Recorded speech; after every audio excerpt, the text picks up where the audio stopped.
Hello, everybody. This is the Australian Podcast, episode number 12. We're in double digits. We're firmly in double digits now, Rose. It's going to be a good time. We've got a bit of a chunky episode today. We're going to do a Lost Origins booster battle a little bit later on. I got 4 packs. Rose has 4 packs as well. Yeah, we'll see what we can get, but we'll get into that in just a moment. We're going to jump straight in to some of the TCG news that's happened over the last 2 weeks. I think we've been away. Yeah, it's been a little bit, but yeah, that means we've got lots of TCG news to cover. We've got the booster battle, and we've got some like really interesting controversy. Is Yeah. that even what we should call it? But we'll get to it. We'll get to it. You got to stay tuned for that. Yeah, that's coming up a little bit later. We'll have to wait and see. But this isn't controversial, but it could be. It could be, but it shouldn't be. So Pokemon Japan have actually taken action against resealed booster boxes, which is pretty awesome. I know it was a big thing back in like 2015, I should say, I think-ish. I'd have to double check the dates with Magic the Gathering and Modern Masters when they decided, let's make cardboard booster packs which can easily be opened and then resealed. Looks like Pokemon in Japan, who have very different like booster box layouts to ours, have taken a stance on this, and instead of having the classic open the plastic and then it just kind of flips up with the cardboard, they've actually got these little partitions now. What are they called? They're called something. I don't know. They're called something. There's a word for it. Are you talking about like the pull tab? Yeah, the pull tab. That's yeah. Okay, so we're going to go pull tab. So they've actually sealed the booster boxes now with pull tabs to stop people resealing the booster boxes after they open them. So, yeah, mad props. I think that's amazing. I think that there's obviously still a segment of the Pokemon TCG market that tries to scam people because they know how much hype has been generated around product and around specific cards. Like, you still see fake cards all around the market. You still see, like, people just talk about resealed product a lot, especially when they have so many different sets in Japan. Like, I'm sure there are plenty of people that have actually been making money off of like resealing boxes, and that's not okay. Yeah, it's just the infamous case of the G.I. Joe packs in a first edition base set box. Like, this stuff does happen. And so taking precautions against that is fantastic. I know a lot of the in fact, when did it stop? When did those kind of booster box styles stop? I believe it was EX Power Keepers, which was the end of like Generation 3 Pokemon. Is when they stopped the booster box design where you can't even see the packs before you open the box. And then when it went to Diamond and Pearl, they did this new stand-up version, which is what we've had ever since. So you can see the packs inside the box. And while it is still possible to reseal, it's a little bit more difficult because you can literally see the booster packs from a sealed booster box. I know we've had a lot of hype over the last couple of years, and yeah, like you said, Rose, like people be out here scamming people. They're wildin', yeah. So, absolutely wildin'. And especially, actually, something I just thought about is this actually helps the international market a ton, because it would be next to impossible to buy from a third-party seller in Japan, have the box shipped over to you, to then find out it's been resealed, and then try and ship it back, and try and get in contact with someone back in Japan and be like, look, dude, you sold me a resealed box. Like, this isn't on. So this helps the international market a ton, I just thought. Yeah, no, that's such a good idea. Like, I didn't even think about that either. But now that you said that, I can think of a ton of creators that'll buy like large boxes of Japanese product. What am I thinking of? Like, some of the more recent Japanese sets, like the one that was VMAX Climax, that kind of stuff. VMAX Climax, exactly, or Eevee Heroes, like those two were huge, and so I saw a ton of creators like opening up like 50 or so booster boxes of this, and so yeah, it definitely helps a lot with that market too. Yeah, for sure. It's good. Yeah, any kind of prevention is awesome. It's pretty easy to tell still if a pack has been resealed. You can just feel the glue like inside the seal. Like, it's still pretty obvious, but having little Yeah. precautions like this is always a good thing. So yeah, I think everybody's pretty happy about that. Something we talked about, but we didn't have images for last week or a couple of weeks ago. I say last week is the Charizard VMAX and V Star promos from the Ultra Collection. We know this is going to be a hot commodity and maybe even hotter now because the cards, they look pretty sick. This is just phenomenal. Like, I expected that the Ultra Premium collection for Sword and Shield would go really hard, but knowing that, like, Charizard products are always going to be top sellers, they're always going to appreciate in value, and because Leon's, like, signature Pokemon is a Charizard, I kind of Oh always yeah. expected there would be, like, a ton of Charizard merch coming out for this, but these cards are just absolutely beautiful. Like, I want a box so bad, but they're sold out everywhere that I have looked. Yep. That's, I mean, this is going to be the struggle. I think they retail at 120 USD, I believe, if it follows in line with every other like ultra premium Yeah, collection. that's Celebrations, yeah. yeah. So Celebrations was 120. That's retail, don't forget. But on TCG Player, I believe still Celebrations are like the premium collection with the Metal Charizard, Metal Pikachu cards. I think they're still like $300. And the cheapest I've seen this Charizard Premium Collection is like 250, 230 maybe at the least. But I haven't even seen that. I have seen 300 minimum. oh, that's rough. Like, I remember, I think I mentioned this last episode, but I remember seeing a tweet circulating that was super popular because the Ultra Premium collection, they were giving away a chance to buy the box at MSRP. Oh yes, Free yes. box. It was, you want it for $120? Enter this giveaway and you can buy it for $120. And I just went, people would like knew what was gonna happen with this box too. So like that tweet was viral. There were Yeah. so many engagements with it. It's difficult because the Pokemon Company know that putting a Charizard on the box is like 2x value on the box. And just because of how popular Charizard is. And I wonder actually, Rose, here's like a thought experiment for you. And for everybody out there too, let us know in the comments description below. But do you think products like this would still be 2x if the boom back in 2020 didn't happen? Ooh, so like if we didn't see the popularity increase for like scalpers and Yeah. stuff. Do you think it would be maybe near 180, 150 kind of thing, rather than what we're seeing now, which is, well, obviously, which is way closer to MSRP, which is like you were saying, 300. I've seen them for 250, around that mark. We'll call it 275 to in the middle Yeah. there. Do you think it would out. be double and some and the price if the boom didn't happen in 2020? That's such a good question. And my gut reaction is that it would still happen, but not as bad. Like it would, yeah, I think you're right on the money where it would be maybe like a 160, 180, but not a almost 100% increase on the price of the product. Wait, it's more than that. It's like 150%, Yep. right? 150, what, 160? Yeah, Oh my God. 150% would be Yeah. $300, yeah. Oh, Yeah, no, which it is, would not be 150% increase. No way.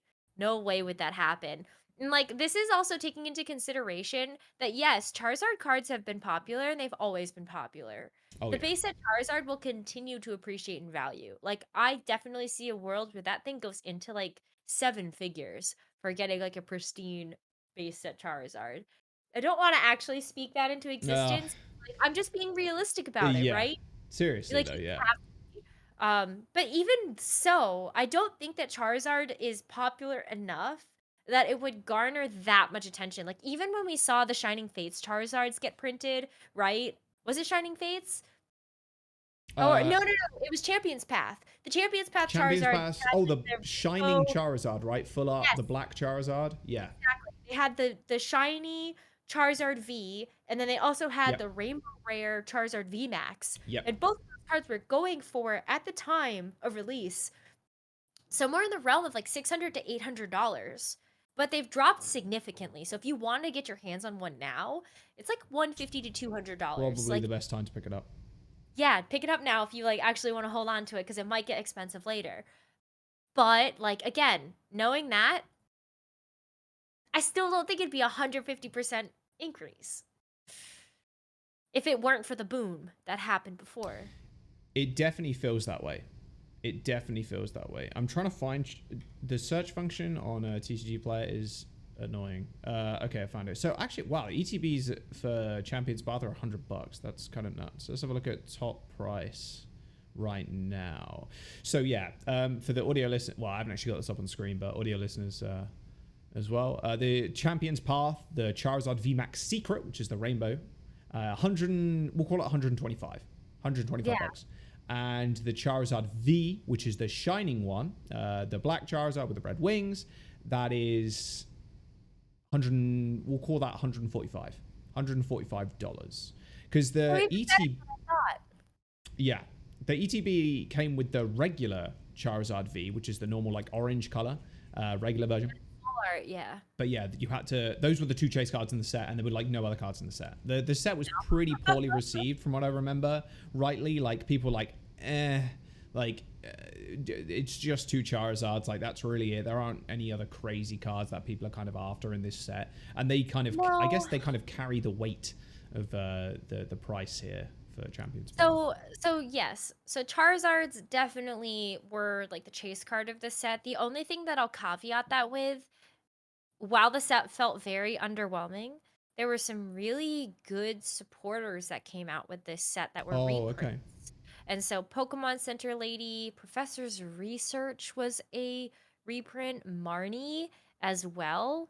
All three of those are such popular cards to use in competitive TCG that for a lot of people that were like, Charizard would be nice, but like this flooded the market with even more stock of the cards that people needed. Yeah. So I think it was still a good set, but for a collector, very lackluster. Yeah.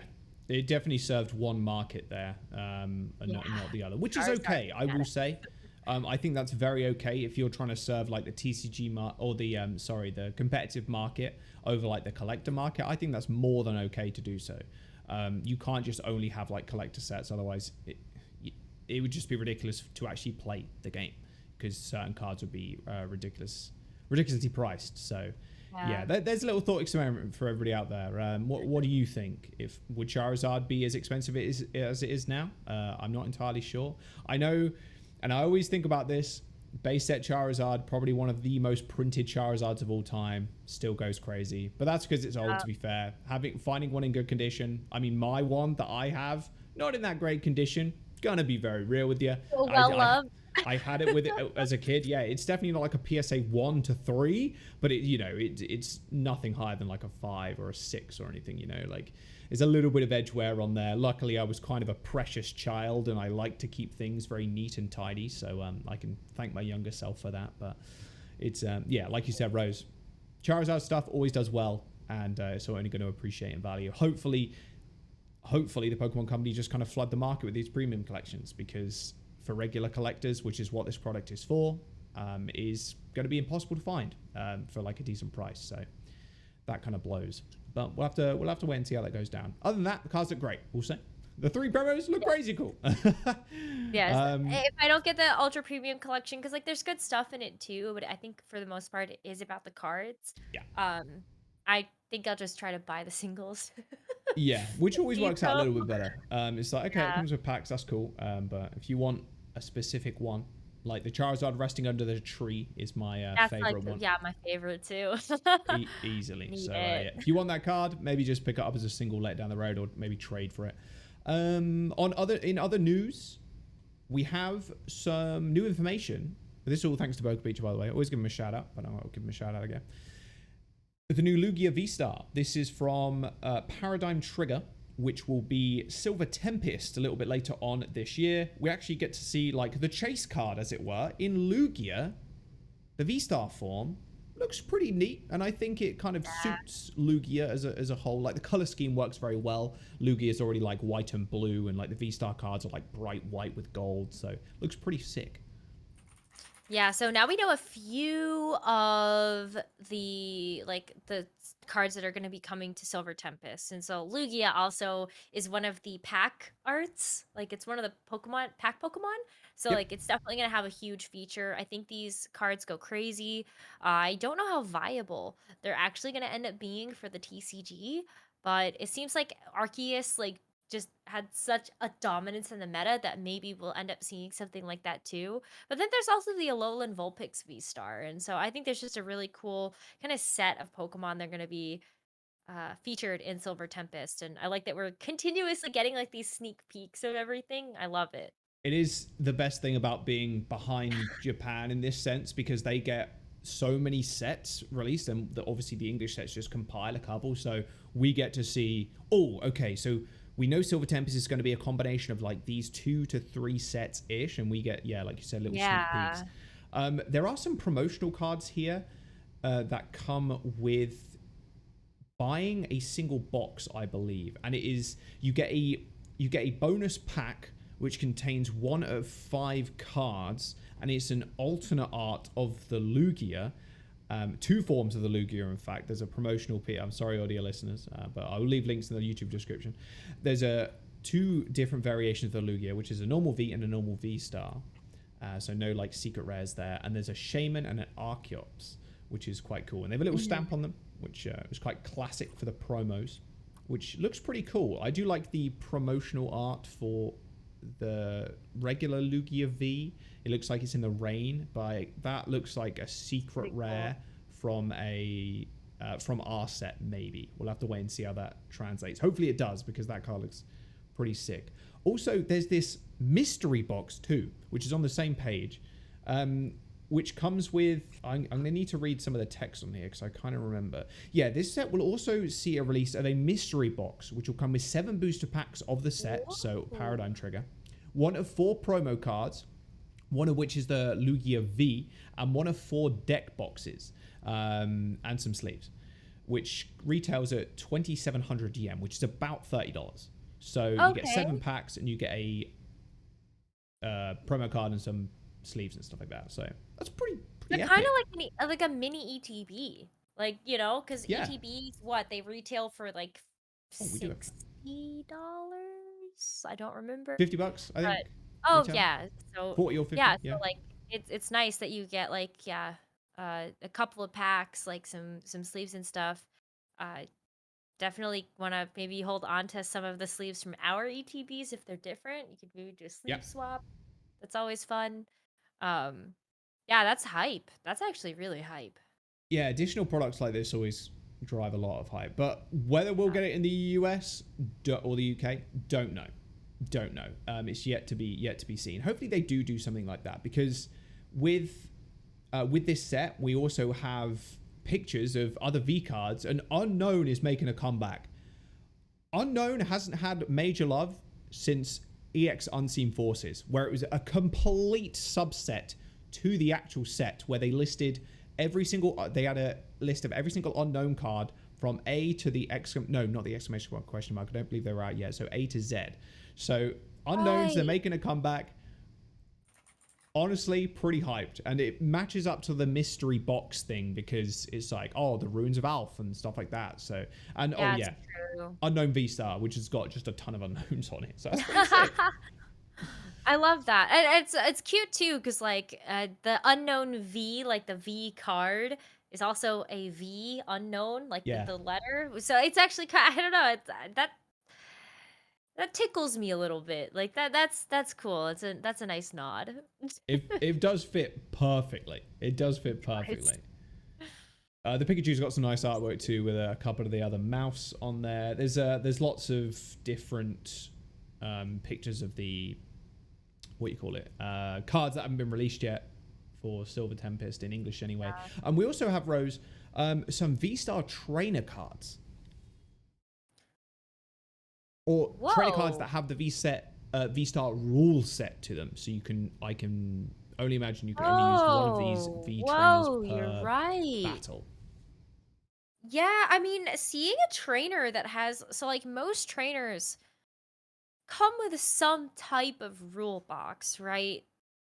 Like you can only play one per turn, but like having a V Star box on it is really weird. Like that's Yeah, cool. I wonder how that's gonna affect the game. it is really interesting because this is a tool too, so you can attach it to one of your Pokemon that doesn't already have a tool on it. Yeah. And reading the translation here, the Pokemon V this card's attached to can use this card's V Star power. So, for example, the Earth tablet here for the audio listeners out there, which casts 3 colorless, it is Star Gravity, which is the name, the V Star power. Put damage counters on all of your opponent's Pokemon V until they each have 100 hit points remaining. You can't use more than one V Star power per game. You can play as many item cards as you like during your turn. So Pretty cool. another kind of shift here in how like the V Star powers work, giving them to regular Pokemon. So that could change up a whole bunch. There could be some Pokemon out there right now that might not be as good, but now that can have a tool attached to it, like Earth Tablet or Grove Tablet, that might make it kind of broken, or yeah, That'd or be kind of good. cool. Yeah, I think that would actually be really cool. I think that's game changing, and especially when we're starting to enter into a new standard era pretty soon. I'm definitely interested to see like how things can get shaken up. I even just a fun news as well. In the TCG, unless you have anything else to cover, on this. No, go on. Yeah, fire away, fire away. All right, I actually just like totally forgot that this was a thing that happened. Um, but regionals have returned already Oh, okay. for Pokemon. And so VG's not going to return until January. We're waiting for the release of Scarlet and Violet, and then we will see um we will see like the regionals return for that. But TCG and Go have happened already. And so this was Baltimore just this past weekend. And I think what's really cool is that I hope I'm saying her name right. Um, but Piper Lapine won Baltimore. Oh, And okay. what's really cool about this is that Piper actually used the Radiant Charizard as a part Ooh. of their deck, and like I thought this was really neat because it's just like not only was it kind of meta defining because a lot of the TCG meta so far has been Mew, it's been Arceus, it's been Flying Pikachu, which is like super neat to say. But like Piper also just had an incredible record. Something like 12-3 for her final record made her the second seed going into Top Cut, and then she obviously won out in order to win the whole thing. So it's great not only to see a woman winning in the TCG, but also just the cool kind of like Radiant Charizard like insert Yeah. was just neat. Anything So to like mess up the metagame a little bit and come out left field, it's always quite exciting. It doesn't matter what game you play, whether it's like a trading card game like Pokemon TCG or like any other kind of game out there that has a meta defined. Someone just comes right, out of the left field and it's like, whoa, I didn't expect this in your deck, and then you just kind of get thrown right. off, and yeah, it's kind of a surprise. So yeah, congrats on taking first place, and yeah, more of that stuff is always exciting because it makes it from like obviously from our side of things, the commentator standpoint as well. It's quite exciting too, and seeing little shifts like that is kind of sneaky, and it's yeah, it's definitely sick, and it might blow the doors off and make that strat maybe a little bit more viable, and people try and find counters. So yeah, mixing up the meta game always quite Yeah. important. If anyone wants to see her deck list, we'll put a copy of the link to her champion tweet in the description below. But yeah, like it's just insane. It was an Intellian search engine, and then like like no V's. It was just Radiant Charizard. Oh, Oh, it's wow. Okay. crazy. Yeah, like super meta defining. So it's neat. We'll share that for sure. Cool. Yeah. Yeah. Well, like I said, put that in the link in the description below. But now I think it is time. We're done for the trading card news for the time being. Now we actually do the trading card thing. We're going to do a booster battle real fast with some Lost Origin. We actually opened some. Me and Rose were in Toronto the other week. We opened some. Rose pulled a Rainbow Trainer, which was sick. I pulled a V-Star Aerodactyl. So I'm hoping my luck continues with my packs. I'll just quickly read down the rules real quick. Okay. So it's doing a point system like I did before. 1 point for a holo, 2 points for a character rare / just a normal V card, 3 points for a V Star or one of the rarer black border character rares, and 4 whole points for a rainbow / secret rare. So we'll tally them up as we go. But yeah, okay. First pack, we're going to open. We're going to skip to the reverse and the rare section. But yeah, okay. I think, didn't you win last time by a significant margin? Yeah, I actually think I crushed you. So I'm pretty sure you did. Yeah, I think I still have my cards in a pile. I didn't sort them out of disgust myself. Okay, so that's fair. I'm just gonna put the 4 to the front, and then I'm just gonna take the 2 from the back because that should be okay. Hollow. Yeah, there we go. Okay, I got my reverse. Okay, I got a Lost City Gym. Audio listeners out there, I'm sorry, but I got a Lost City Gym. On the rare, I have nothing much, just a Porygon Z, and you got a reverse Dustox with an Ariados. Okay, the Ariados armor pretty sick. And I realize my camera is very light. So 0 points for either of us thus far. Nothing on the board yet. Pack number 2. Right. Next pack. I'll tell you one thing. I'm gonna die if I pull the Pikachu V. I'm gonna be very honest with you.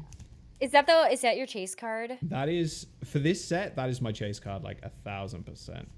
Okay, my reverse is, ooh, okay. I didn't get the Pikachu V.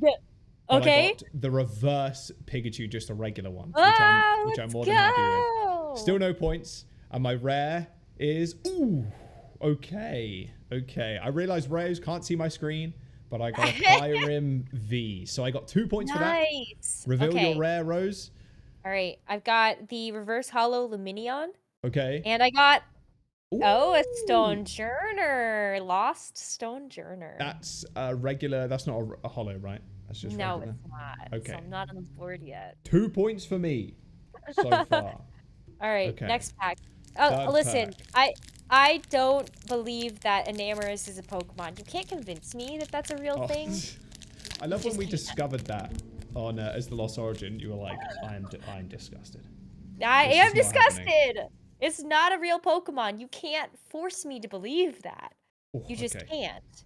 I did the energy thing correct. Oh, okay. Oh, look. I got Spiritomb. Okay, Spiritomb character rare for Rose. So we're both on 2 points. Okay. I got a reverse Manectric. Okay. Let's reveal the rare together. 3, 2, 1. Oh, Parasect for you. And I got a Chandelure Hollow. So I'm on 3 points after that one. And you're on 2. Close. So it's going to come down to the last one. I'm so jealous of your character rare. Oh, that's a really good one. I don't have that yet, so I'm like pretty pumped about it. Ideally, I pull the Pikachu so I don't have to buy it. True. That would be sick. I want the Giratina so bad. Okay, yeah, that's fair. Oh no, the Aerodactyl V alt art is also like, ooh, it's up there. Ooh, that I want. Oh, 1, 2 to the front. Okay, you get a Box of Darkness reverse. No character rares for me. A Comfy reverse for me. And ready? Go.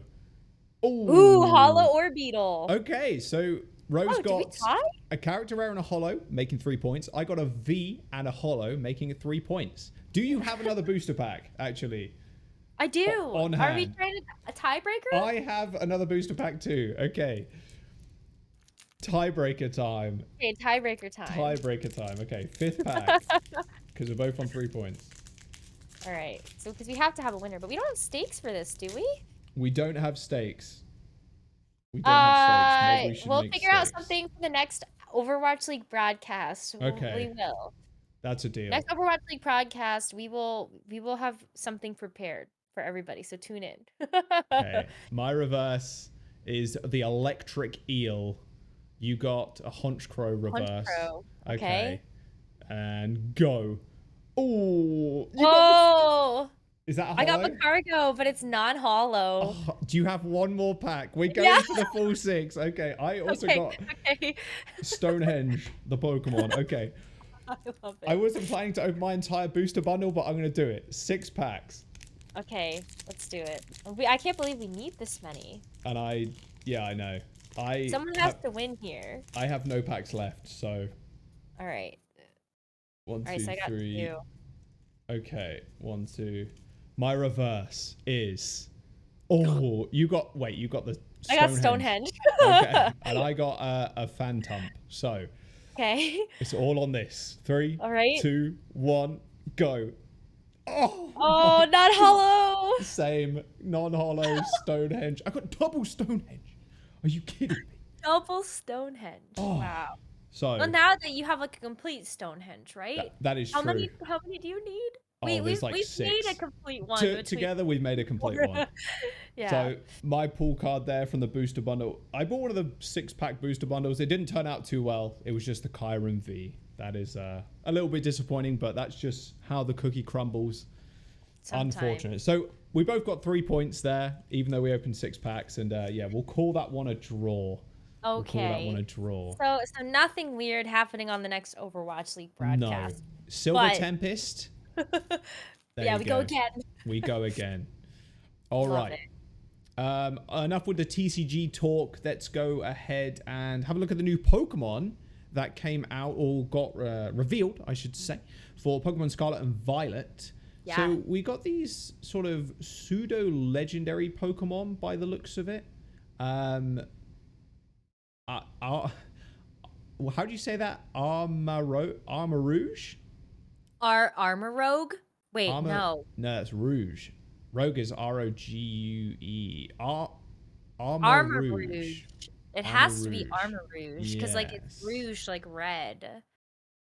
Yeah, that's what I'd assume. So yeah, Armor Rouge is going to be for Pokemon Scarlet, and they're going with this fire and psychic, and then fire and ghost kind of Pokemon, but they're also doing it as kind of like a warrior aesthetic. It's like some armor, and they both stand on 2 feet. It looks pretty. They look pretty neat.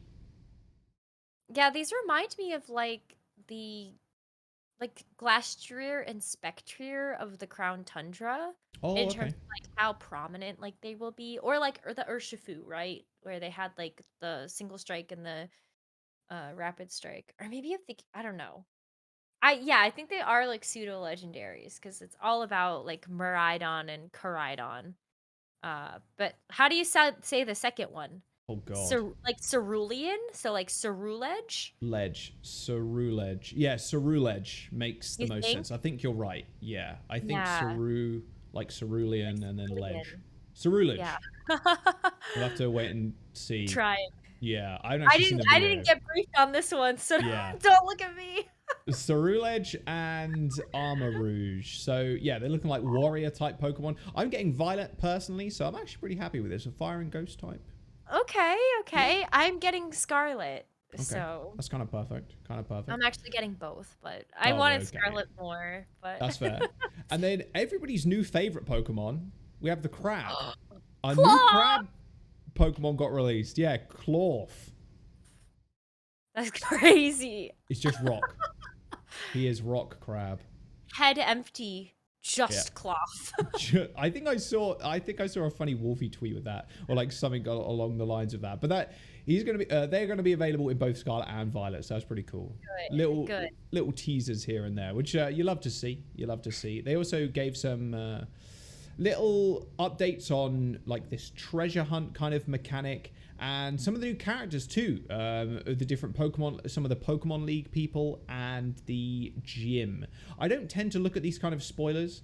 I like to kind of wait and find out kind of thing. Also, Team Star, some of their grunts, some artwork for their grunts, which look pretty neat. But I did want to show this one screenshot, which was a giant cloth versus the very, very tiny cat grass starter. I thought the eyes were pretty funny in this one. it's such a funny vibe too of like the Rowlet versus the Groudon. That's like the vibe that I Yeah. got from like looking at this picture. Uh, I just need Sprigatito to turn around and look at us like, oh, Ah, I so might be in trouble. yeah, So yeah, so it's fun. a Clorth the Stony Cliff Titan. Looks like kind of a pseudo boss by the looks of it. Revealed some of his abilities too, and yeah, just a couple of other nice screenshots, in-game screenshots of this kind of souped-up car, which looks kind of cool. Which is like an outside gym almost by the looks of it. Oh yeah, I so I think that the interesting thing, not like about like the oh yeah, it is the car. Do you see that the disco balls on top? Yeah. They look like Blacephalon heads to me. Oh, they do though. Yeah. Yeah. Wow. I just I thought didn't that actually was think funny about and, like, that. I haven't seen anybody talking about it, so, like, I gotta put that out in the universe, you know? It's yeah, there's always small Easter eggs I feel with every Pokemon game, and Yeah. maybe that's just another one.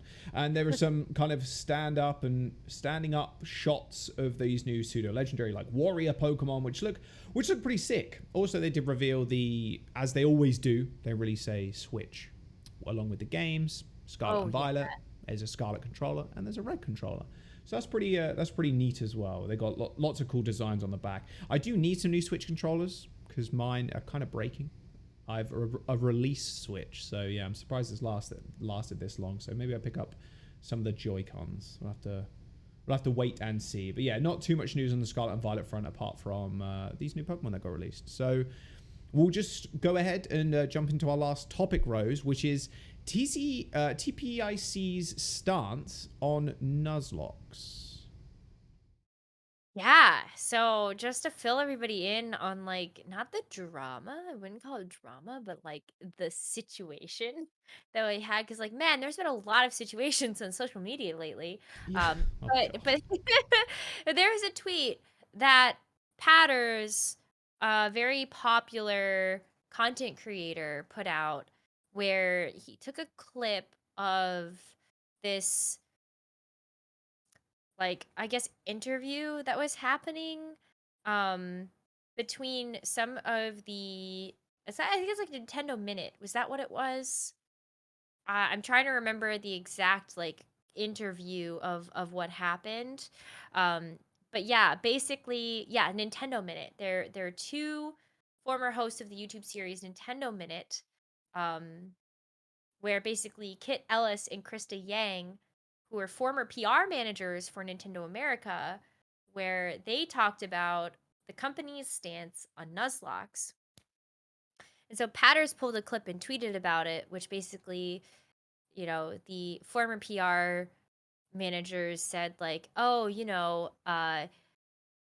Nuzlocke runs are on the same level as ROM hacks, meaning that TPCI and Nintendo Company don't see them as appropriate for content creators. And so that's the gist that everybody got from this, is that Nuzlocks are not good. And so, of course, that sparks some controversy around, okay, so what is okay? That's so weird because Nuzlocks don't do anything usually to change the game itself. And when you look at something like a ROM hack, you're obviously changing the confines of the game.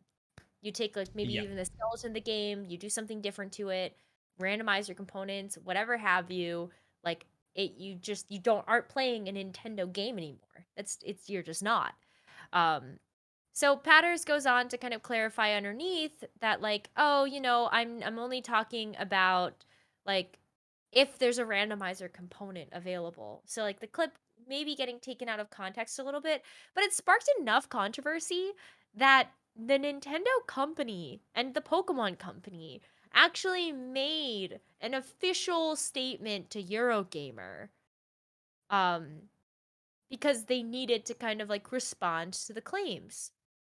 And they said they don't have any issues with fans using custom rules. It's not about ROM hacks and it's not about like, the randomizer. You can't use those, but as long as it's just Nuzlocke rules where you're not changing the game, it is actually fine. Yeah, which makes sense. They don't. They don't really want people editing game code to like change it. Like you Yeah. could, it's definitely a weird gray area and has been for a long time where like it's technically the company's property, the code, but if it doesn't interact or affect other people, like maybe it's okay, but normally it's up to the company to be like, that's not okay with us. You're not allowed to do that, which has Yeah. been quite a rigid stance from the Pokemon Company from the get-go, I could imagine. It's definitely like I wouldn't say like a super new problem because like ROM hacking and just like modifying games has been around for a long time, but like it's easier to do now than it's ever been, and people have made so many tools to kind of do that. But it does feel like it's a little bit out of context because, like you mentioned, Rose, there's no modification of the game data when you play a Nuzlocke. You're literally making rules that you are following. You're not editing the game code at all. So, yeah, Nuzlocke's on the surface of things. If they were against that, that would be very strange. Like, that would be like, oh, so I'm not allowed to, like, throw this Like, Pokemon in the PCE because it's fainted or whatever. Like, that would be very strange if they were against that. But it's good that yeah, they like did come out with a response, but it felt unnecessary. the tweet went viral. So Patter's Yeah. tweet went viral. It was a clip of ex Nintendo employees Yes, that which were is spewing something that the company didn't actually align with.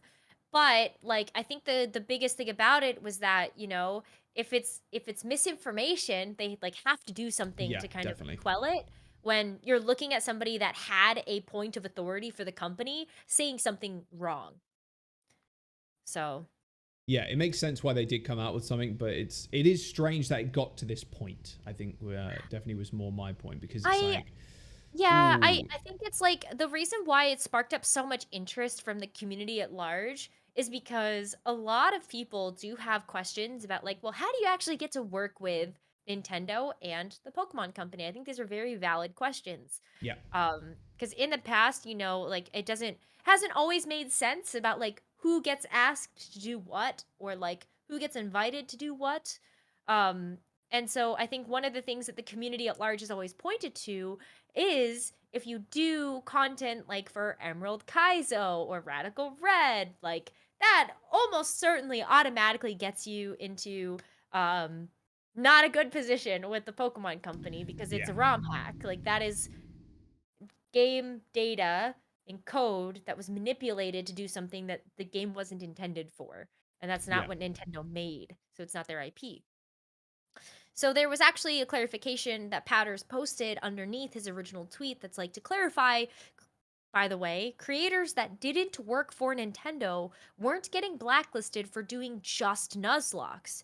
You'd have to be doing a randomizer, a ROM hack, or something with it. TPC probably didn't know a regular Nuzlocke was just self imposed rules on a normal game, so it wouldn't be any different than going through a speed run with no manipulation. Or just saying, like, hey, I want to do a monotype run. Let's see if we can beat Sword and Shield with a team of all fire types. yes, That yeah, that's like different. Um, and so that's really, I think, where people started getting interested in this is like, oh, okay, well, are Nuzlocke okay in the Pokemon Company's eyes? Because everybody loves Nuzlocke. It's such a big portion of playing through a game. Or like, is it as bad as a ROM hack? Because that doesn't add up either.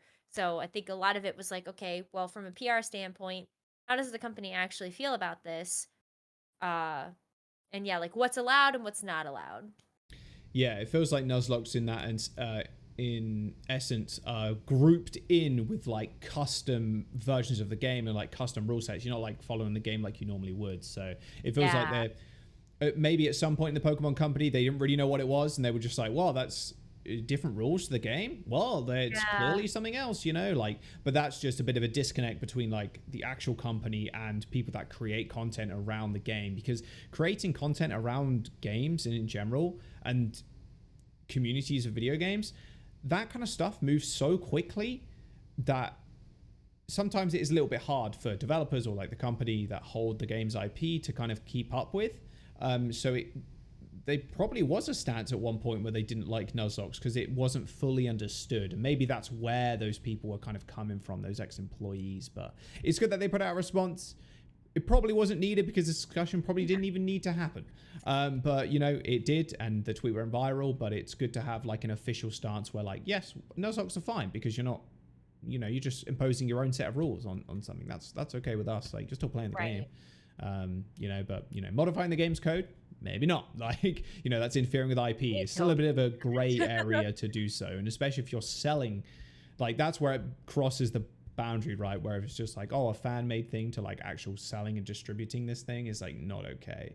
It's a bit of a weird one. It goes into kind of a greater conversation of like game preservation too. Are you allowed to like rip the ROM or rip whatever onto your own storage device to therefore keep it for the long term? So if your physical copy gets destroyed somehow, like wears out, like you still have your own backup copy. It's that kind of area, I think, where this kind of stretches into. But I'm glad I'm glad they kind of covered that. That's like a whole other kind of topic of discussion.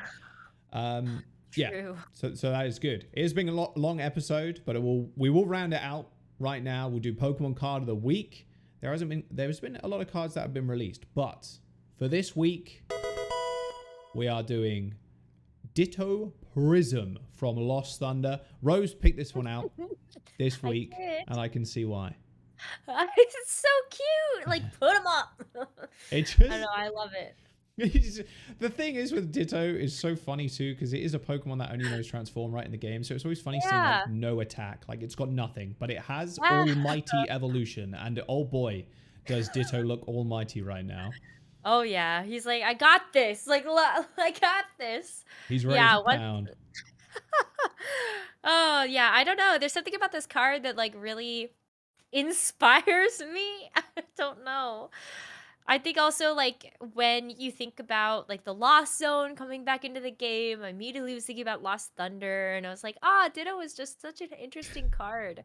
Ditto is going to be one of the funniest recurring characters in like the TCG. Like all the old Delta species Dittos that look like Bulbasaurs, Charmanders, and Pikachus, and with the funny faces. And I'm glad they've carried that on too. I see so many plushies nowadays of like Ditto Pokemon, which have transformed.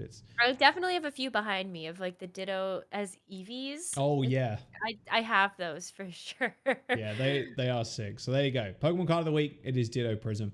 And that's going to be the end of the episode too. Episode 12. Thanks so much for listening. It has been a long one. 47 minutes we're clocking up to. Oh, Jesus. wow. That's a long time, but that's okay. I hope you enjoyed the episode. For the listeners on Spotify, you can check out the YouTube channel. And there will be links to all the stuff we discussed today. But yeah, other than that, we'll see you next time. Hopefully with some more Silver Tempest news, and maybe the set will be out by then. Not sure. We'll have to wait and see. See you soon.